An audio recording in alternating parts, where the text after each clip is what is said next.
Assalamualaikum warahmatullahi wabarakatuh. Sahabat Kang Nasir, jumpa lagi dengan saya Muhammad Nasir dari Cilegon tentunya. Pagi ini kita akan mengupdate beberapa kejadian yang terjadi di kota Cilegon dan diberitakan oleh beberapa media massa. Ini terkait dengan kemarin saat saya melewati kantor wali kota Cilegon, ternyata di situ ada demonstrasi dari elemen masyarakat yang mengatasnamakan Koalisi Banten Bersatu. Yang menarik dari demo itu, saya melihat ada spanduk yang bertuliskan "Usir Mr. P Garong APBD Kota Cilegon". Nah, ini menarik sekali bagi saya. Karena apa? Di tengah gencarnya promosi keberhasilan program-program pembangunan Kota Cilegon, ternyata di balik itu masih juga ada masyarakat yang belum puas, masyarakat yang tidak puas, masyarakat yang protes, masyarakat yang mempertanyakan program-program pemerintah Kota Cilegon.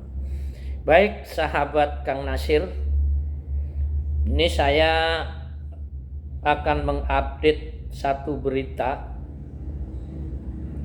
Saya ambil dari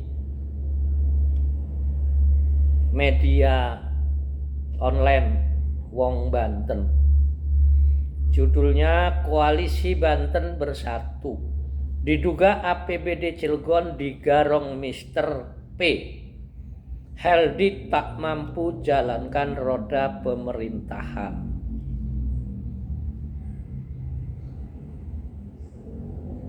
Judul berita ini menarik karena apa? Menyangkut masalah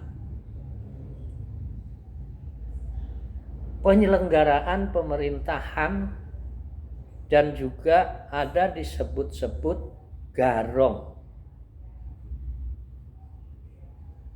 Mari kita telaah. Di dalam berita ini ada sosok yang berinisial P. Dari kemarin saya googling tentang Mr. P ini, tetapi ternyata yang keluar Mr. P itu adalah alat kelamin laki-laki. Tetapi kemudian saya mendapat kiriman dari beberapa teman wartawan, diantaranya adalah dari Wong Banten, kemudian juga Lugasnet, terkait pemberitaan masalah demo kemarin. Bagi saya demo ini menarik karena terjadi setelah munculnya video tentang promosi keberhasilan 2 tahun kepemimpinan Wali Kota Cilegon Pak Heldi Agustion, yang saya sebut itu tidak lebih dari sekedar akrobat untuk meyakinkan masyarakat yang jengah dengan program-program pembangunan, janji-janji wali kota yang belum terrealisir seperti KCS. Mari kita kembali lagi ke persoalan Mr. P ini.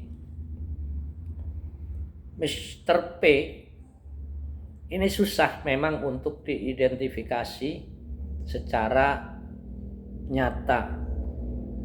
Karena memang kalau inisial itu yang namanya Mr. P bisa saja misalnya Paus. Kemudian juga di Cilegon beredar kemudian bahasa yang seolah-olah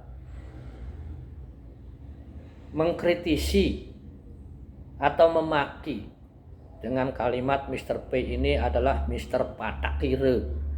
Patakire ini dalam bahasa Jawa itu biasa ndasmu. Tetapi memang di Cilegon ini sejak awal kepemimpinan Heldi Agustion sebagai wali kota ini sudah beredar isu bahwa di dalam menjalankan roda pemerintahan keterkaitan dengan program-program fisik itu ada indikasi memang dikuasai oleh orang dekat dari wali kota. Dia yang mengatur persoalan-persoalan proyek-proyek APBD. Kalau dulu beredar isu ada inisial AA, nah sekarang sudah bergeser ke inisial Mr. P ini. Dan memang masyarakat Cilegon juga sudah mensinyalir tentang isu orang dekat dari wali kota ini yang bernama Mr. P. Bahkan ada isu juga bahwa Mr. P ini sampai dipinjamin mobil dinas. Tetapi itu memang karena isu tentunya perlu pembuktian yang lebih jauh. Nah, di dalam Wong Banten ini ada berita tentang Mr. P ini yang oleh KKB disebutkan begini. KKB menyatakan bahwa Wali Kota Cilegon Heldy Agustian diduga tidak mampu menjalankan roda pemerintahan dengan baik dan benar. Mereka menduga hal itu terjadi akibat peran seseorang yang mereka sebut Mr. P, di mana peran orang tersebut di Pemkot Cilegon sangat berpengaruh besar atas kesemrawutan penyerapan anggaran, sehingga menimbulkan kegaduhan yang ujung-ujungnya Pemkot Cilegon tidak optimal dalam perencanaan maupun pelaksanaan pengadaan barang dan jasa di lingkungan pemerintahan. Itu antara lain pernyataan koalisi Banten Bersatu. Disebutkan juga bahwa koalisi Banten Bersatu ini kemudian menuntut kepada wali kota Cilegon, yakni usir Mr. P garong APBD. Diduga keras adanya peran Mr. P dalam pengelolaan APBD Kota Cilegon yang mengeruk, merampok APBD Kota Cilegon mulai dari penunjukan langsung, pengadaan langsung sampai dengan tender proyek. Diduga keras peran Mr. P berdampak pada penyerapan anggaran yang menyebabkannya adanya silpa di Pemkot Cilegon. Nah, ini menarik untuk dibahas ini. Kalau memang terjadi demikian, saya menganggap ini sungguh luar biasa ini.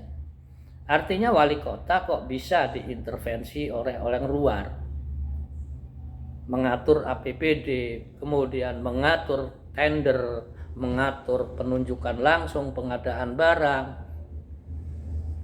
Tetapi apakah memang ini Mr. P ini punya pengaruh yang luar biasa terhadap wali kota, ataukah malah ini ada indikasi saling kerjasama? Kita juga tidak tahu, karena memang ini pembuktiannya susah. Tetapi dengan adanya demo, dengan adanya protes sampai menurunkan massa seperti itu ada indikasi mendekati kebenaran. Tetapi kebenaran ini susah untuk dibuktikan secara nyata, karena biasanya perbuatan-perbuatan yang berlaku curang seperti ini akan tersembunyi, pelaksanaannya juga tersembunyi. Nah, kalau saya berpendapat bahwa dengan adanya demo ini harus dijadikan sebagai satu acuan, terutama tentunya dari aparat penegak hukum. Bisa saja misalnya menjadikan acuan informasi itu sebagai bahan untuk penyelidikan, bahan untuk pengawasan, apakah betul Mr. P ini melakukan perbuatan-perbuatan curang di dalam melaksanakan APBD Kota Cilegon. Nah, selanjutnya adalah tentang garong ini. Kalau misalnya APBD ini memang dikuasai oleh Mr. P yang mengatur semua proyek-proyek di pemerintah Kota Cilegon, maka menjadi wajar ketika pengusaha-pengusaha lokal, pengusaha-pengusaha Cilegon berteriak. karena tidak mendapatkan kue dari APBD tersebut. Sehingga kemudian teman-teman dari KKB ini yang sebagian juga pengusaha, kemudian juga LSM, sampai-sampai berteriak usir Mr. P dari Cilegon. Karena menurut informasi yang beredar bahwa memang Mr. P ini adalah orang yang datang dari luar Cilegon, kemudian dekat dengan wali kota Cilegon, bahkan menjadi tim wali kota Cilegon di dalam hal-hal tertentu barangkali. Itu isu yang beredar di dalam masyarakat. Saya kira untuk perjalanan ke depan, pemerintah kota Cilegon ini harus terbuka lah. Jangan sampai isu-isu itu menjadi bom waktu untuk protes-protes masyarakat selanjutnya.